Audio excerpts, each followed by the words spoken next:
The Devil Dog, from Mexican Ghost Tales of the Southwest. Stories and illustrations by Alfred Avila. There are many stories of the devil in Mexico. He appears in many forms. Woe to the person who encounters him in his supernatural guise.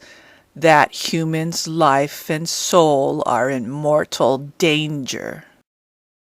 Many years ago, in the quiet, sleepy village of La Colonia, on the outskirts of Zacatecas, there lived a hard-drinking man who cared not for his people. He spent his nights drinking tequila and pulque and quarreling at the local cantina, and he spent his days sleeping in the dusty, windy streets. Who cares what tomorrow will bring? He thought. Occasionally, he made it back to his adobe house in a clump of small mesquite trees about a mile out of town. There were large cactus plants growing here and there in the parched ground. His house was just a short way from the railroad tracks. It was very rare that a train passed en route to the north, filled with Federal troops, trying to suppress the famous Pancho Villa. Pancho was fermenting revolution in the northern states. One dark night, after some heavy drinking and saying adios to his compañeros, he staggered out of the cantina reeking of tequila and lime. He staggered here and there in the darkness, and finally found the railway tracks.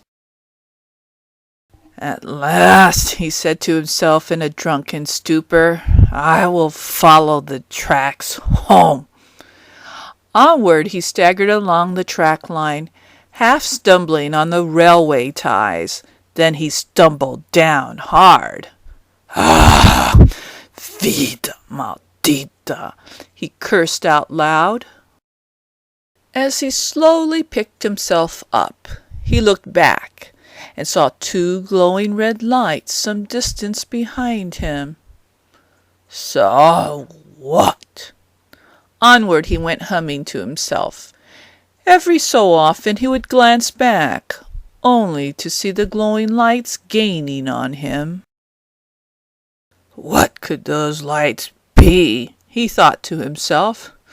Perhaps only a couple of glowing bugs or fireflies. A small pang of fear began to grow.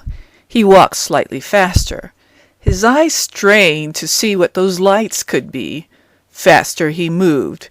He was beginning to sober up and perspire a little. Faster the glowing lights came. Fear made him tremble now. He started running. His breath was coming in gasps. He looked over his shoulder in mortal fear. Behind him, moving in a fast, loping motion, was a coal-black dog, a huge dog with glowing red eyes brightly burning in the moonless night. The man screamed, and screamed. Days passed, and the man was never seen again. The local gossip around the village water fountain was that he was carried away by witches. Or maybe he got tired of the town and hopped on a train to the northern states to join the revolution. Quien sabe, they said. Who knows? No one would ever know that the man was carried down into the depths of the flaming inferno in the jaws of the devil, screaming for his eternal soul.